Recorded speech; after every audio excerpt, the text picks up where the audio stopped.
Ladies and gentlemen, I'll call this meeting to order.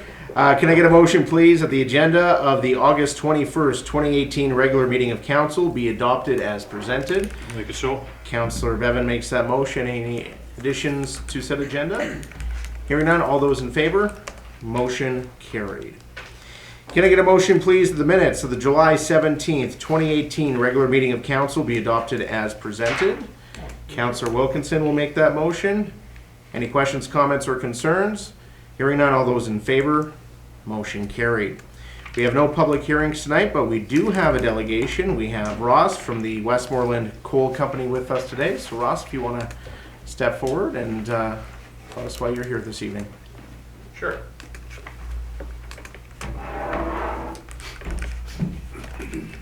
Thank you, Your Worship. And Town of Edson Council, I have a short message to give you about Coal Valley. So my name is Ross Van Bostelen. I'm the Director of Sales for Coal Valley, Westmoreland Coal Canada. Currently a resident of Edson, and I've been so for the last 7 years, and I'd like to take the opportunity to make a presentation to Town Council on behalf of the Coal Valley Mine. So the Coal Valley Mine is celebrating its 40th year of continuous operation this year, and we'd like to recognize this milestone and present a reminder of this event to be displayed in the town office. Coal mining has a long history in the Edson area. The Coal Valley site spans multiple historic mining towns, including Lovettville, Mercoll, Foothills, Coal Spur, Coal Valley, and others. These mines have played an instrumental role not only for the development of this geographical area, but also for the country of Canada. The mines in this area contributed to the development and the operation of the railways that tied this country together starting before the 1900s. Coal mining in the area declined in the mid-1950s as railways switched from coal to diesel. The Coal Valley Mine, under its current iteration, opened January 3rd, 1978, and had a 15-year contract to supply Ontario Hydro Nanticoke Power Station on the shore of Lake Erie. Since then, Coal Valley has evolved into a mine that primarily supplies seaborne markets, with customer relationships in Japan that exceed 30 years. The Coal Valley Mine is a significant economic engine for the town of Edson, with the majority of the 330 current employees residing in Edson or Yellowhead County, in addition to our regular contractors and spin-off benefits. Coal Valley miners used to be transported to the Coal Valley Mine using Sikorsky helicopters until the highways were suitable for bus transportation. For this reason, Coal Valley employees are still known as the Flying Miners. Coal Valley still has a strong future. Although trading on the seaborne market can result in ups and downs driven by market forces that we cannot control, the mine has continued to operate due to the resilience and commitment of the workforce. We offer a product with some of the best energy content, the lowest sulfur content, and the lowest nitrogen content available, and our product is therefore in demand for environmental considerations. We mine in a well-regulated jurisdiction and develop our reserves in a responsible manner. Coal Valley has striven for continuous improvement in our safety performance, our environmental performance, and our cost competitiveness to secure a future that extends for many years to come. We'd like to recognize our presence in this community on this significant milestone, and thank you for your attention. Thank you very much, Ross, and I understand you have a little bit of a presentation. I do. Maybe. And get all of council maybe by the flags here. Tell me where I want to stand. So we'll just move these chairs over.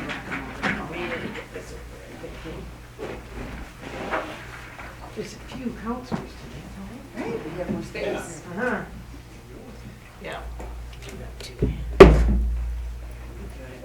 Let's just move these. One second. These out of the way.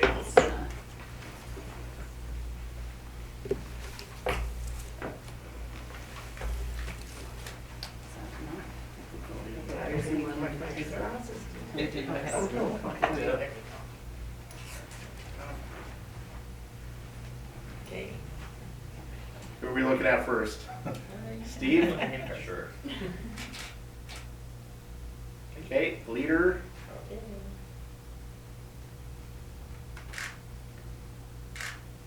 and Anchor.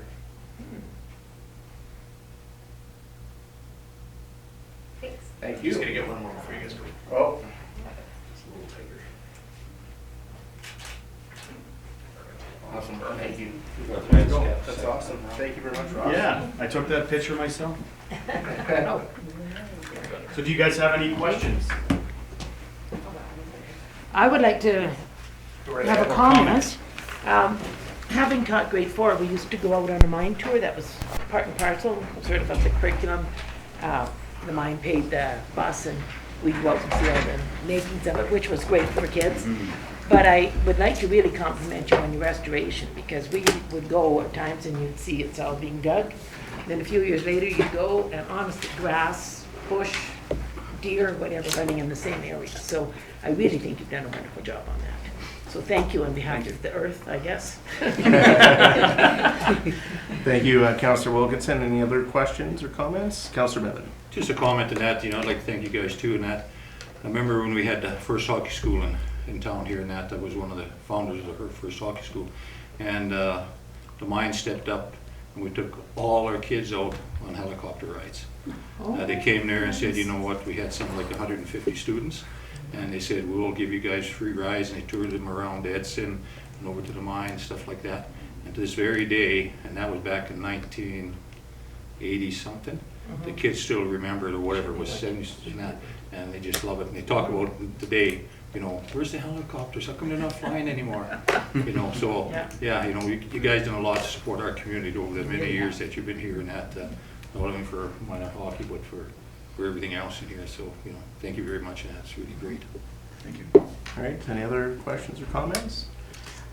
Just want to say, Ross, that I think one of the things that people don't realize is the reclamation efforts that the mine has done over the years, and the bighorn sheep and everything that we see down there. And unfortunately, some of the environmental groups like to portray industry, in particular coal, as this awful thing. But when you actually look at the reclamation efforts and the work that Westmoreland does, I think it's very impressive. And just want to once again thank your company for their support of our community and everything that you do to provide employment.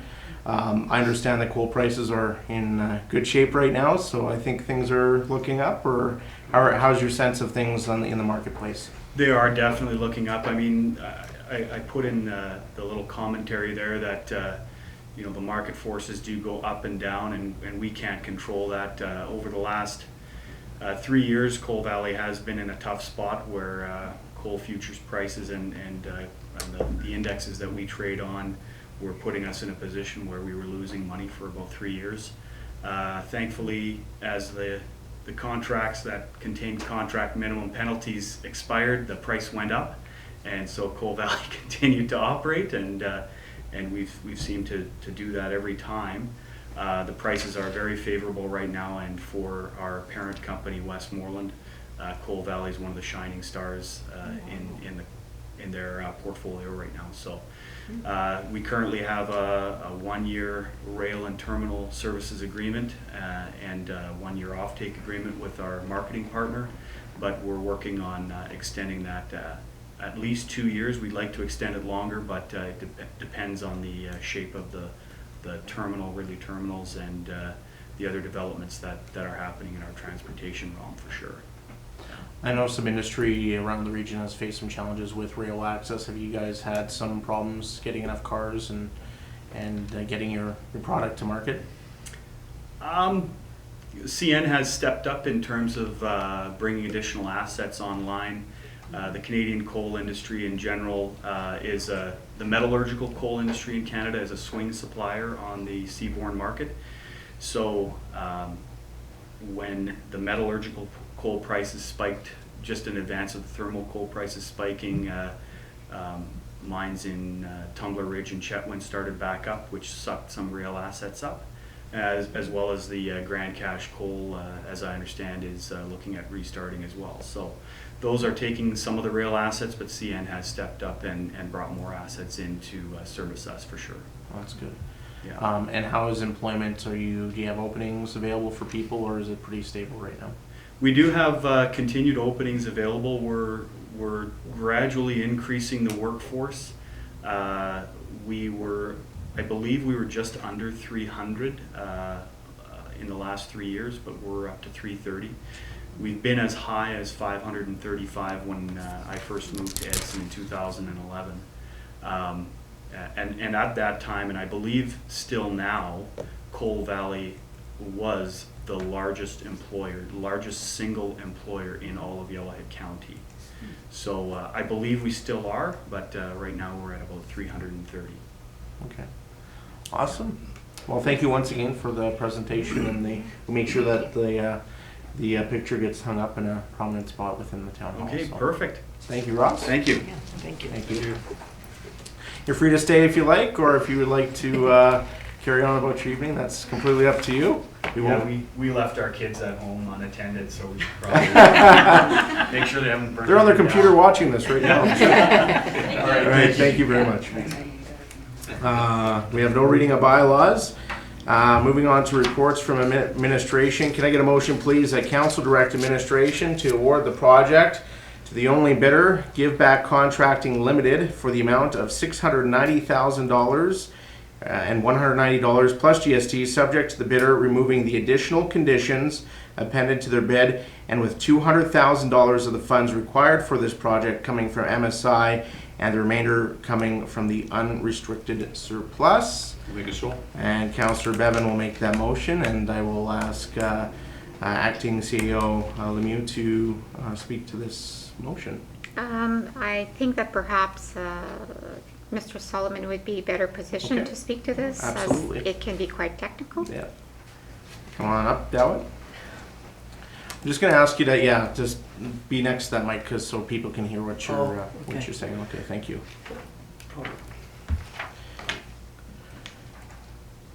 Okay, so we had one bid. What's your view on this?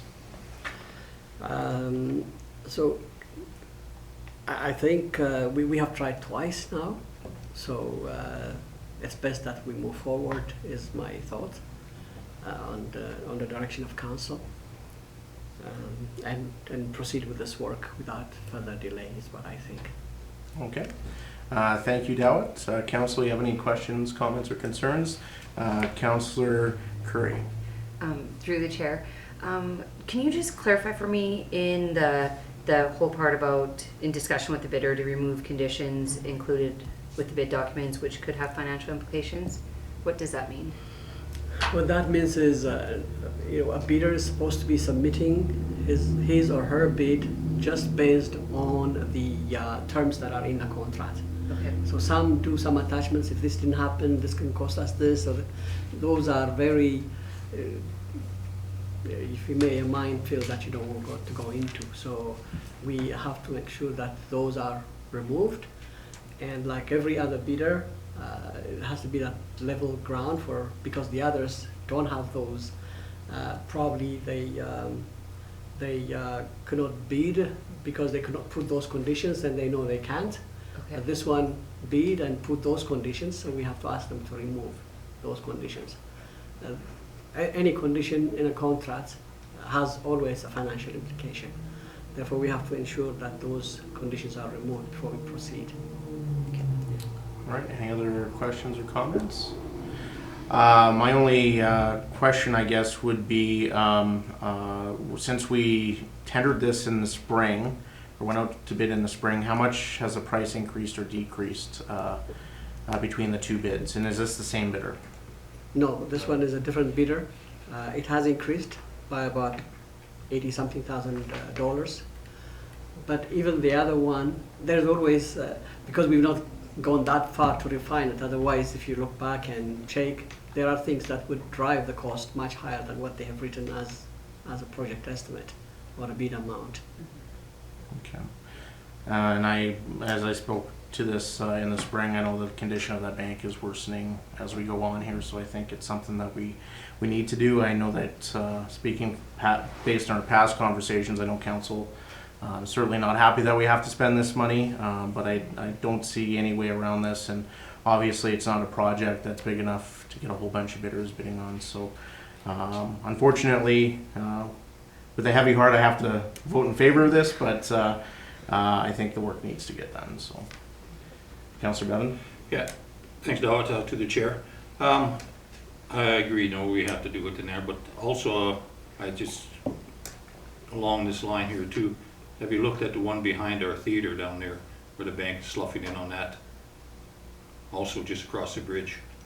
There's a great big chunk taken out of that right now, probably about 10 feet, and it keeps getting worse every year, and pretty soon it's gonna be right back up against our amphitheater out there. That's by the By the pavilion, pavilion. Centennial Park. Yeah. I think there's some Centennial rocks Park. there now. Yes, I have to take a closer look. Yeah. The last I saw is it's a stable structure. Yeah, it's been If you- coming down if you- again, it's moved a little bit more on that, because I've been watching. Yeah, so, I'll definitely take a look. yeah. Yeah. All right, hearing no other further questions or comments, all those in favor? All those opposed? Motion carried. Can I get a motion, please, that council direct administration to rebid the Tiffin booster station repair at a later date and prepare alternate options to improve water pressure for affected homes in the Tiffin area? Make it so. Councillor Bevan will make that motion, and since you're up here, Dowd, I'll get you to speak to this matter. Yeah, so we bid this project. Again, unfortunately, there's only one bidder that submitted, even though we actively followed with 3 bidders who happen to have, projects around here. Like with the wastewater treatment plant, and thought with, first of all, they're qualified, and secondly, their mobilization would be minimal and things like that. So we hope that we'll get a good price. We got one only, and that cost is much higher than what we hoped for.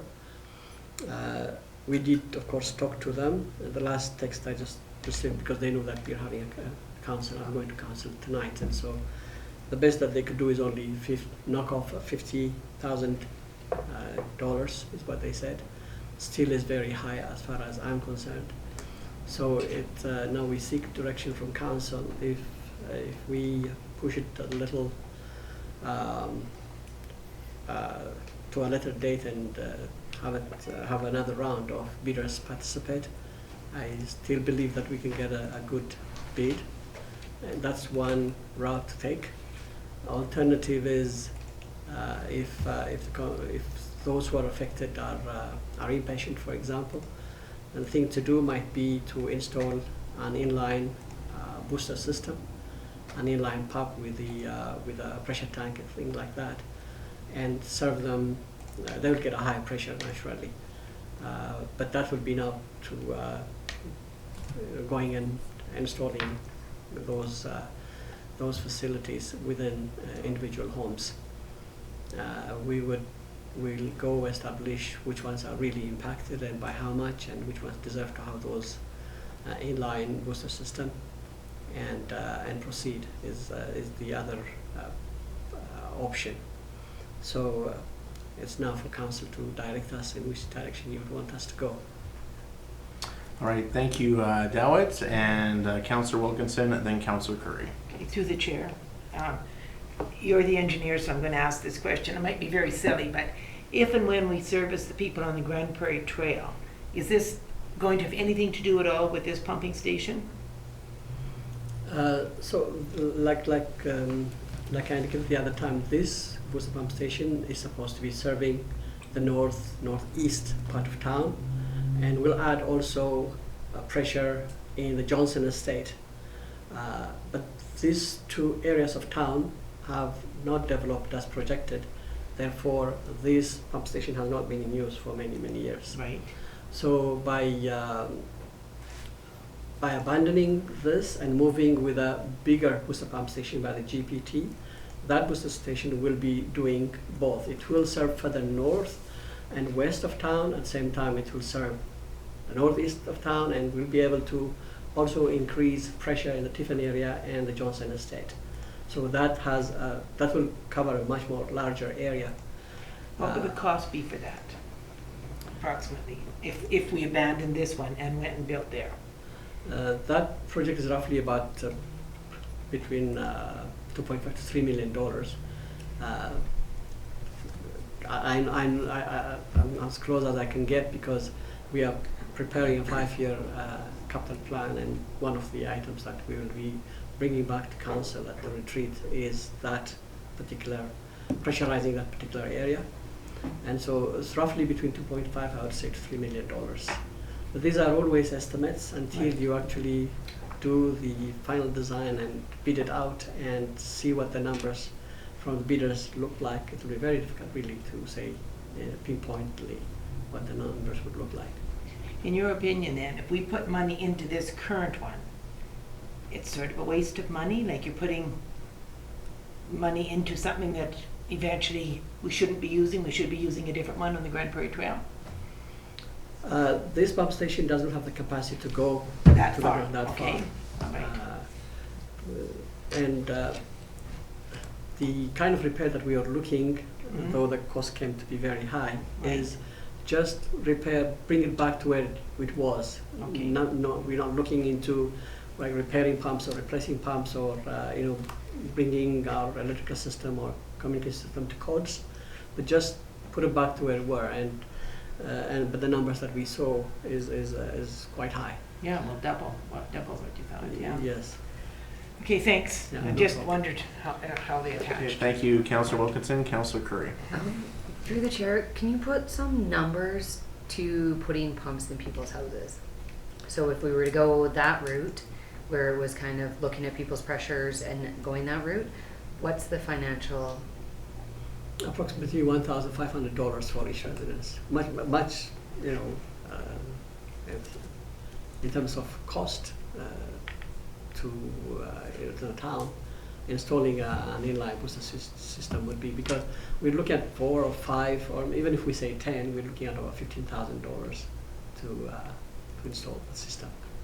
1,500. And how many houses, sorry, through the chair, how many houses are there in the Tiffin area, do you know? So far that we have heard is about, the constant complainers about 3 or 4 homes. So if we say, others will also now ask. And Yeah, I get a lot more. yes. Yeah. I can tell you through to Councillor Curry that I can count probably 10 people in Tiffin that have contacted me. So it depends. One person has a problem, the next house, no issue. So it's really hard to say. Councillor Byer, and then I think Councillor Bevan, you also had your hand up. Yeah, I did. Through the chair to administration. So back in May, on the agenda, it was spoken on, an alternative was to look at townwide water system upgrade, which would improve water pressure and flow, including water pressure in the Tiffin area. Is that what Councillor Wilkinson, what that discussion was? Yes. Okay, so we'll be able to talk about that at retreat as well? Yes. Okay, perfect, thanks. Okay, Councillor Bevan. Through the chair, actually Councillor Curry asked one of the questions there, but if it's only, say, 10 or 15 people that are going to require something like this, and that, would it be a better idea to spend that $15,000 or $30,000 on it and make the people happy up there and save ourselves, $300,000 or $400,000 in that? And then I guess my other question is, once you install these, do they own them? If they break down, they have to repair them. It's not the cost of the town and stuff like that. Yes, now that's the bit whether they'll be happy with an inline booster system or not, Yeah. because they have to own it once we install it. The operation and maintenance cost for those kind of things are not very Not very huge. much, yeah. I have never repaired mine, for example, where I live. It's been 10 years. Yes. And I guess the other question is, if there's any new builds up there, the builder building, would that be put into the price of saying we'd have to put an inline pressure in there that, the cost would be covered by the new homeowner building the house and that? So we wouldn't be on the hook for it in that. That could be I think those are now, direction from council. Whatever you choose that we do is what we follow. I don't know if there are so many areas, infills there, but yes, if there's one to be built, then we'll have to inform them of that. Through the chair to the mayor, I'd like to see how many people are effective in that, and if it's gonna come out to say a $20,000 or $30,000 or $40,000 fix, that's more reasonable for us, and that we can swallow that a little better than, a $490,000, $500,000 fix that 2 or 3 or 4 years down the road, we're gonna go to another whole new system and be able to service more of an area with a better pressure in that. you know, I'd rather do something like that and see if we can come up with some kind of a number and make our residents happy, because I don't think just dropping this off here right now and saying that we're gonna wait for 3 or 4 months to look at it again, where the residents up there have been asking and asking and asking here for months and months and months, and they're gonna get a little irate in this. So I'd like to see us maybe take the extra step and find out if we can help them out with this way and get them over the hump, sort of deal. Okay. Thank you, Councillor Bevan. I'm along the same lines. I think that, I guess the first question is, how long would it take us to install these if residents wanted to put these in their homes? And what kind of disruption would that be for the homeowner? Would it be a day thing? Would it be a week? I think the disruption would be minimal, because it's a matter of installing everything else before you cut the pipe and put the inline pump. So I would expect it to be minimal. We have not gone that far yet. First thing we'll do is get a closer look into who is really having a problem and who's not. Right now what we have is just a hydrant flow test, but we'll do a closer test for each individual home and establish who really needs it. And the next thing would be to engage a contractor or plumbing company to give us estimates, including the time it will take to install it. And what would you foresee the timeline being for that? Like how quickly? I guess my frustration is this has been going on for a year now, and I think the people in Tiffin who have experienced problems have been incredibly patient. I don't think I would have been as patient as they have. So I certainly would say there's a sense of urgency if we could look at this, and I want to get a sense if we're going to be able to do this before the end of the year, or would this be something that'd be into the spring? Oh, no, I think it will be a quick exercise. What I think, first thing is we'll be working with Public Works to establish which homes really need it. That's one. The next one is engaging the service of a plumbing company, which we have in Edson. Yeah. So I don't think it will take Okay. a lot of time once the direction is given to council. Okay. Well, my point of view is I think that would be the most financially responsible way to move forward with this, is to do that and ask people who are having problems to contact us. And I think, if I'm understanding you correctly, if we decide to do something up in the Grand Prairie Trail area, there may no longer be a need for those inline pumps to be used in a few years anyway. Is that correct? Yeah. Yeah. If we the only alternative that will be to dismantle it once we have that bigger. The thing is, how big of a pump are we installing up? Just like when the booster pump station was envisioned about 30 years ago, it was assumed that we'll be developing very quickly and cover almost northeast areas, and that's why it looks very untimely to have the booster pump station. So there are all those other factors that we'll have to consider before deciding how big a pump should be. But whatever size of pump that we're installing at the Grand Prairie, definitely it will add pressure to the Tiffin area with the pipe loop that we need to do there. Okay. Councillor Barry, you have another question? Through the chair to administration. So if the residents that have been contacting us, should we direct them to call the engineering department then, or just the town office? Which would be the best place for them? They can definitely call us. Oh, just, okay, just so There's no we all problem. send them to the same spot, that's Yeah. all? Okay. Yeah. Engineering department. Any other further questions, comments, or concerns? Want a motion? No, so we have a motion on the floor right now, so if council believes that we should move forward with inline pumps instead of this,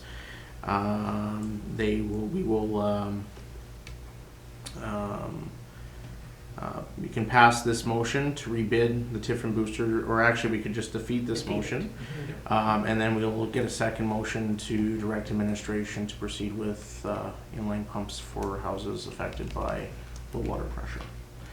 Does that sound good, Ms. Lemieux? It does. Okay. So I'll call the question. All those in favor? All those opposed? Motion carried. And I will ask for a motion to direct administration to proceed with providing inline pumps to houses impacted by low water pressure in the Tiffin neighborhood. All those in favor? We'll make that motion. Okay, Councillor Bevan makes that motion. All those in favor? Motion carried. And could we add with haste? With haste. Thank you, Dylan. Thank you. All right, can I get a motion, please, that Council Direct Administration to commence the RFP process for the demolition of the Essendon District Recreation Complex? I'll make that motion. Councillor Curry makes that motion. And as we see here in the documents, I think it's pretty self-explanatory. I open the floor to any questions, comments, or concerns. Councillor Bevan. Through the chair to the mayor here and that. We go through with this and that. What kind of a time frame were we looking at maybe doing this demolition? Through to Ms. Lemieux. So I believe the RFP process, so the RFP has been drafted. It'll be a matter of posting it on Alberta Purchasing Connection. I'm thinking that we will post for a minimum of 3 to 4 weeks, and then depending on the number of bidders, there would be a process where we would select the successful bidder. So, you know, and what if the prices come in extremely high? We'll have to come back to council. So demolition may be, I'm not sure if it'll occur in 2018, but the process definitely will be well underway. Okay. Councillor Wilkinson. Through the chair, I have a question for administration. I hear that Brett Kissel is entertaining at the facility out there. And I was just wondering, I thought that we did remediation to remove our chairs, to remove our tables, etc. So what are we using for the performance out there? What are they using? It's my understanding that the chairs and the tables are still at the rec complex after the, you know, I don't think they have been removed from the building since grad. Okay. So that that infrastructure or those assets still are at the rec complex. Okay, it's just I told people we did the remediation to remove those things, and now it sort of makes a mockery of what I've said. Anyway. Ms. Lemieux. Councillor Wilkinson, if I could address that, the reason that we did, one of the reasons we did the asbestos remediation was to allow us the opportunity to go into the building to gain access to those assets and be able to sell some of the assets. For example, there's the ice plant that might be able to be sold. There are kitchen assets that can be sold. There were belongings of the golf club, of the curling club. By having completed the asbestos remediation, we were able to work with those clubs and they were able to regain those assets. So otherwise they would have simply been thrown in a landfill. So it is our intent to try to sell as many of the assets as possible to, you know, that we can remove. And now that the building is deemed clean, we can go in there and we can do that. Okay. Thank you, Ms. Lemieux. If there's no other further questions or comments, I'll speak to this as well. I know that some individuals in our community don't understand why we are proceeding in this fashion. I want to address that because I think there's lots of misinformation and lots of points of view that don't take all information into account. You know, I think we've undergone a very lengthy process. It's been going on for over a year, and I would argue it's been going on much longer than that. We've had discussions about this building for years, about the amount it's costing to operate the facility and the lack of usage. We've had 2 facility studies that have been done, both the Conrad report from 2003. We've also had the recent community needs assessment survey that was done in 2017, and people have said that they do not want to utilize that building. They see it or perceive it as being an out-of-town facility. One can argue that, but that's the perception, and perception's reality for many people. Obviously, if you were a county resident, you're going to have a different perspective because you travel wherever you need to go. We have a number of deficiencies with that building. That would include hundreds of thousands of dollars of upgrades that we would need to do, from the fire suppression unit, which is not operational. Grad was able to proceed only because the fire department was there. We also have had issues with the water pump out there, pumping out sludge on occasion. So you're looking at money for that. Elevators, we have, who knows what, we have mechanical systems that are aging, that have not been replaced, that would need upgrades. And not only that, in order to make that facility useful, we would have to invest additional operating dollars to have some staffing out there to provide programming. That facility, when you look at it from the outside, you're like, man, this is a beautiful building. It looks beautiful from the outside. When you walk in there and you actually have a really close look, there's lots of wasted space, and it's just not a building that is very cohesive to programming, and unless you're willing to spend a lot of money, it's not going to be. And we're at a crossroads, as I said in the facility report, where we could take that money and invest it in something new that's centralized within our community. Since I moved here in 2003, all I've heard from people is that place is a white elephant. And there's been a lack of, I guess, willingness to really address the issue or the elephant in the room. And I know we've gotten beat up over this, and we've had a lot of phone calls from certain individuals in the community that are very upset by this, and I certainly understand their perspectives. I really feel bad for the curling club because they are going to lose a facility, but we can't continue to spend on average $350,000 a year for just one sport for 6 months out of the year. And the golf club has made it very clear that the building's way too large for even their biggest golf tournaments. So I think this is the best longer-term decision for our community. We've had discussions with Yellowhead County to share our perspective, and we certainly understand theirs. But at the end of the day, we've spent over $1 million in this facility over the last 10 years, and I don't see us being able to continue to spend that money when we're looking at a new facility within our community. So I'm in full support of moving forward with this, and people can feel free to call me if they have any questions or concerns, and I'd be happy to have those discussions with them. So, Council, I don't know if there's anything else you would like to add. Okay, I'll call the question. Yeah, call the mayor. What's your number? Yeah. Call the question. All those in favor? All those opposed? Motion carried. Can I get a motion, please, that council approve the amendment to LC4 Travel and Hospitality Expense Policy as presented? Councillor Byer will make that motion. Any questions, comments, concerns? I'll speak to this. I'm very happy to see us moving forward with this item.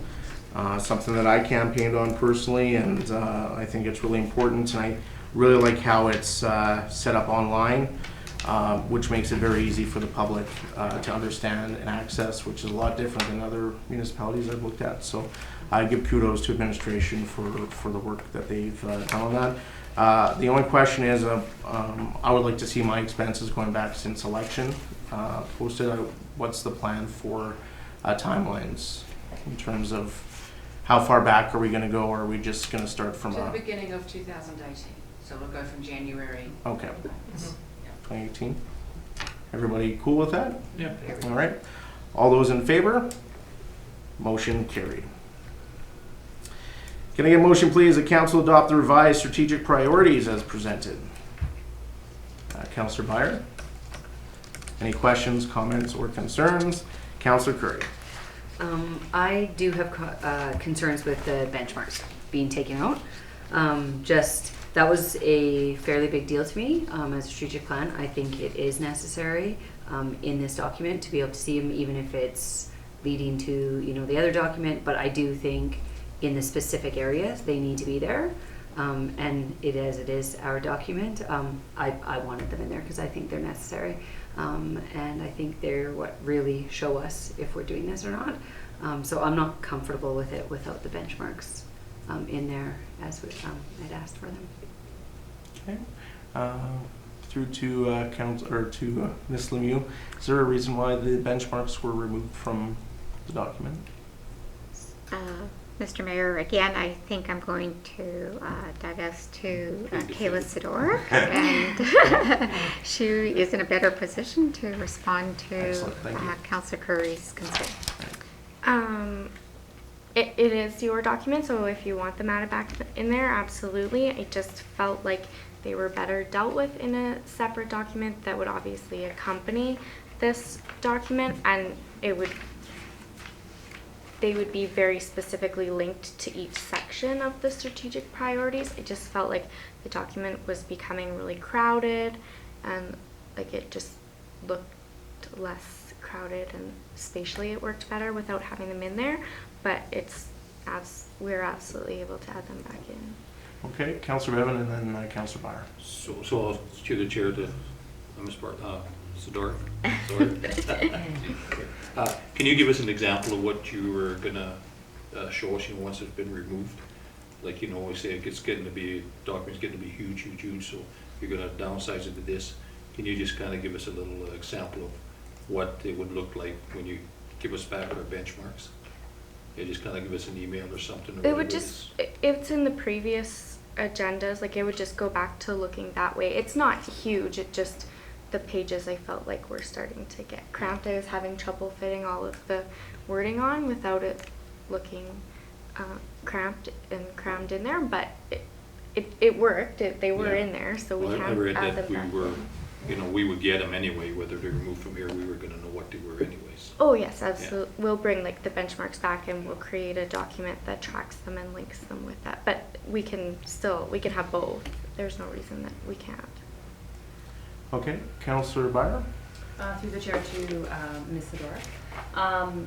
So this copy here is for council, and then we talked about having another one after this one's passed for the public that was, I guess, less wordy and a little user-friendly to use. Is that still correct? So if we have the benchmarking, then would it be like a link to it then, like online access, or how would you do that with like a paper copy? What would be, I don't quite understand what you mean by that. Like if we, on the pages, is there going to be a link next to each one, or just a link at the bottom to the benchmarks, or how? Sorry, through the chair. I guess I just meant, so like if you were talking about the building and strengthening our foundation, then it would say that it was linked. It would just say building and strengthening our foundation benchmarks. Like these are the ones we're measuring. The next page, going to the next one, organizational strength and resiliency. These are the benchmarks. This is what we're looking at. That kind of thing. Okay. Councillor Curry. Going through. Yeah, because that was the whole idea with them in the bottom, was that then it would be linked, so you only go to one document.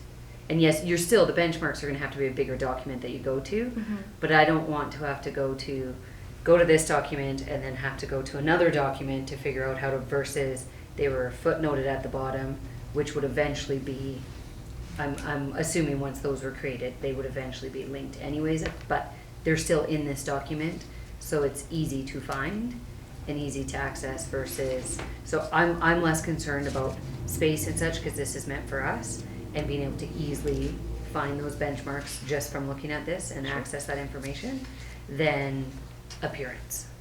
Just so I'm thinking of it from a working document. I like a document where I can find everything I need to know about it there. That's just my thing. Thank you, Councillor Curry. So I guess we can either have a friendly amendment to include that, if with the benchmarks in the document, or we can leave it as is. So I'll leave it to the mover of the motion to give direction on that. I think a friendly amendment would be appropriate, given it's our document. Okay. Any other further questions, comments?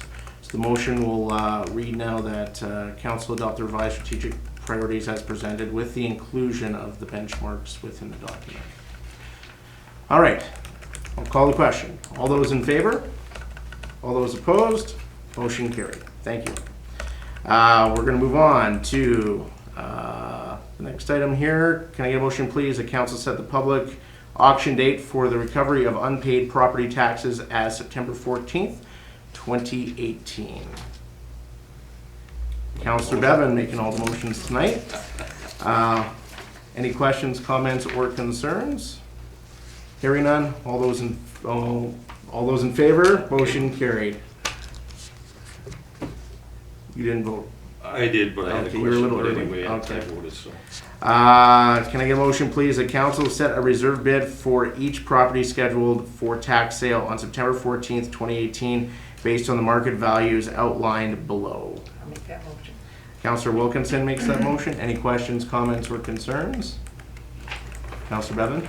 Yeah, looking at these, and I guess some of these may come off, or through the chair, sorry, to Mr. Lemieux.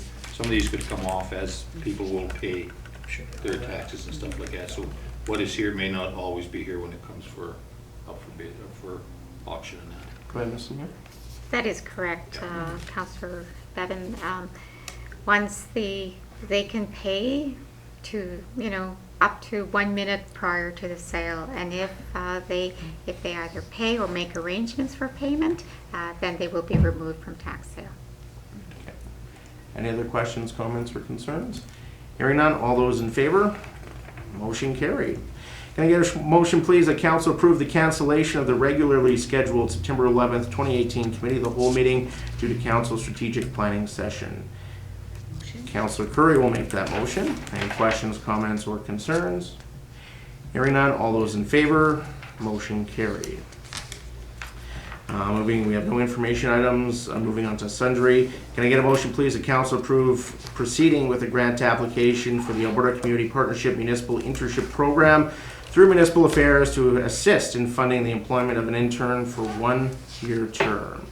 Councillor Byer makes that motion. Any questions, comments, or concerns? Councillor Wilkinson and then Councillor Bevan.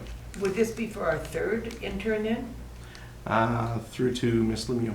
Mr. Chair, through to Councillor Wilkinson. This will be our 4th application for an intern. We 1, 2, 3, 4. Okay. Correct. So we are not quite certain whether or not we will be making an application for a admin intern. That is, if council approves this recommendation. But we do have the opportunity to apply for an admin stream intern, a finance stream intern, but since we already have Michael, who is committed to a 2-year program, a 1-year program, and we also have the opportunity of applying for a planning intern. We have not quite made a decision as to what stream we will be applying, but when Mr. Derricott is back next week, early next week, we'll be making that decision. That is, if council approves us making a grant application. In order for us to make the grant application, we need a resolution of council. I have a further question Sure, through go the ahead, chair. Councillor Wilkinson. What does it cost us after you get the cost? What's the cost of an intern per year? So the grant is that we will be receiving is about $43,000, and I would suspect that our portion on top of that would be Right here. Oh, thank you, about 36,000. I was adding it up in my head. Okay. And there's only 21 interns in the province. Every year, the number of interns can fluctuate, and yes, so this next year's program will be 21 interns. Yeah, so you think how many times does Edson deserve to get one too? Like, when you figure for the whole province. So that's my question. If I can address that, Councillor Wilkinson, Municipal Affairs has been extremely pleased with the manner in which Edson, the town of Edson, has been able to support the interns. They like the program and the experience that we are providing our interns. And as a matter of fact, last year it was at Municipal Affairs with their guidance that they suggested that we apply for a finance intern. We have been very successful. We have the experience and the opportunities that we provide our interns has met all the criteria that Municipal Affairs has required or requested, and all we can do is try to make application. We have found as an organization that participating in the internship program has really enhanced our organization. It has kind of awakened the entire organization to the potential of working with very young, very capable, very intelligent individuals. So it has been an extremely positive experience for both the intern and the host, which is ourselves. Okay. Thank you, Ms. Lemieux. Councillor Bevan? No, Ms. Lemieux answered the question in the rambles here. That was great, so thank you very much. Right. Any other further questions, comments, or concerns? I think the internship program is a great for our community. We get some labor at 50-cent dollars and provide some opportunities. No offense, Michael. Provide some opportunities for these up and comers. And I know that a lot of municipalities don't have the capacity, especially the smaller ones. So I'd be happy to see us move forward once again, and it provides us with a little bit of additional capacity as well for some special projects and that sort of thing. So hearing no other further questions, comments, or concerns, I'll call the question. All those in favor? All those opposed? Motion carried. We're going to move on to council reports, and we're going to start with Councillor Curry. And we are going back to July 18th. July 18th, okay. Oh, sorry, I was not, I'm never first. I had coffee with the mayor of Brooks on August 7th, and then had the committee of the whole on the 14th, and I think that is it. Okay. Yeah, quite Thank you, some. Councillor Curry. Councillor Wilkinson. Can I have to change how my July is to August 30? You sort of flew over there. Okay, so this is the report for council. Yeah. All right, July the 18th, we had a multiplex steering committee in Whitecourt. On the 31st, there was public consultation re the cannabis store locations. August the 2nd, then another steering committee meeting. August the 7th, again met with Mayor Barry Morishita, our AUMA president. August 8th, I did a Parkland Lodge tour. August the 15th, we were invited to Ricky's opening, and many of us showed up for that. Nice to have a new business in town. August 16th, I went to Grand Cache for the Evergreen Foundation meeting. Okay. Thank you, Councillor Wilkinson. Councillor Bevan. Okay, July 18th, there was a steering committee over in Whitecourt with the Yellowhead County. August 1st, waste management in Hinton. And up there, we approved a 5-year regional waste management plan. And the RFP came in. It was for $63,050. And we had one person put in. They had something like 29 people look at it online, but only one person submitted it. Everything they've put in, we were happy with in that. So now they are going to go out, and we've hired them in that. They're going to come back to us with a 5-year regional waste management plan for them. So now we're on board that. It wasn't unanimous. Hinton did not vote for the this RFP, and that they voted against it, but all the other communities voted for it, and that, and I don't know why. So August 2nd had a steering committee meeting. 14th there was a committee of the whole meeting. The 16th was an IRC teleconference committee meeting, and town council tonight. And that is my report as presented. Thank you, Councillor Byer. Okay, on August 7th, I was at the meet and greet with AUMA President and Mayor Barry Morishita. August 14th, the COW meeting. August 15th, I went to the meeting with the MPs Dane Lloyd and Tim McGlinskey here regarding how the potential federal coal mine closures could affect our town if that were to happen, but it is not, just comparing the different municipalities where Danes has some closures happening, and you know, we have coal mines here too. And then again on August 15th, the Ricky's grand opening, which was really great to see investing and different opportunities in Edson. So and the food was fabulous, if you like mushroom cats especially. And then also on August 15th, an Edson Library Board meeting. We're currently working on some budgets and a few other issues. Thank you, Councillor Byer.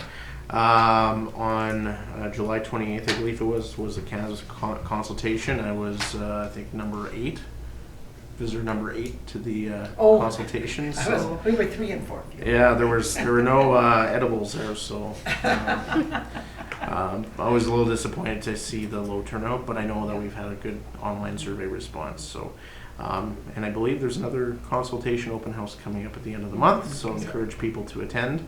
August 2nd, did the tour of the multiplex in Whitecourt, which I think was very beneficial for the steering committee. August 7th, took AUMA President Barry Morishita on a tour of our community, talked about a number of issues, including some challenges we're having with Alberta Transportation on improving developments along the highway corridor.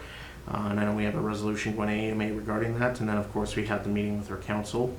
And then we got some free social media publicity, too, for his tour in our community, so that was good.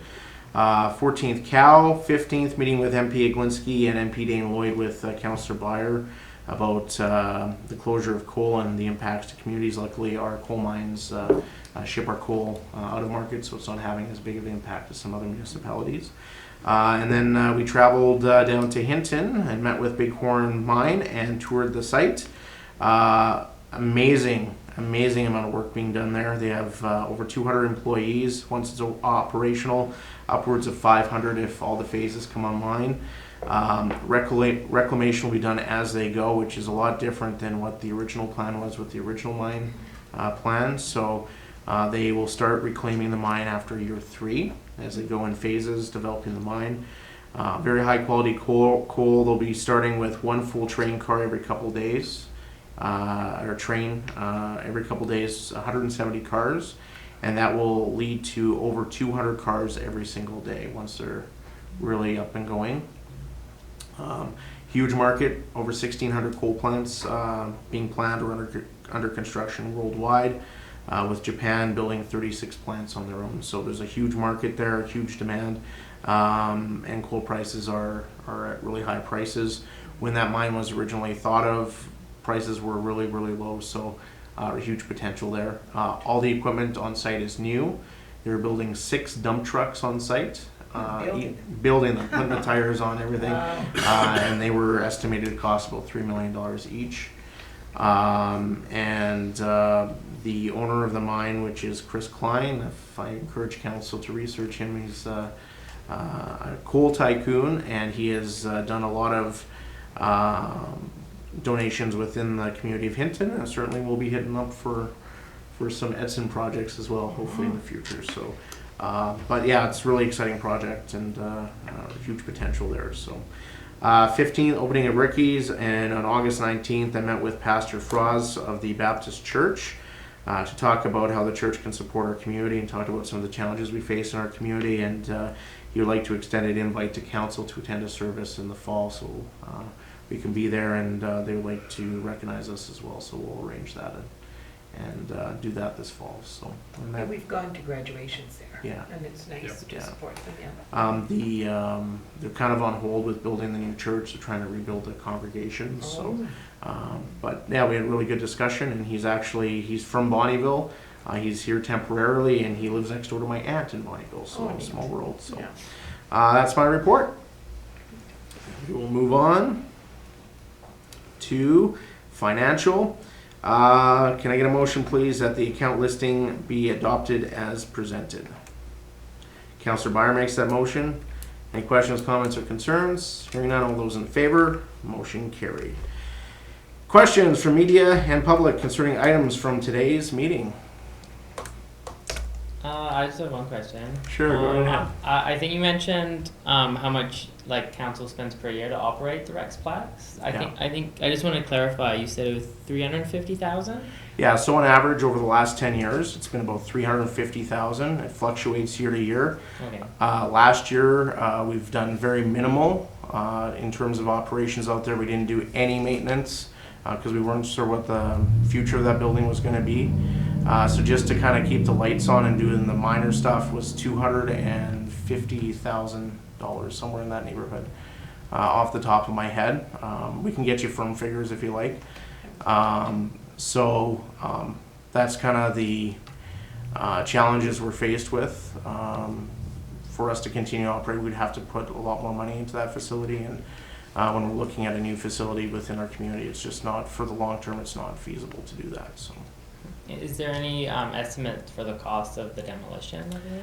I don't want to say that. We kind of had that out there earlier in the year, but we don't want to increase our bid price. So We have a rough estimate, but we'll really have to see once we go through the RFP process.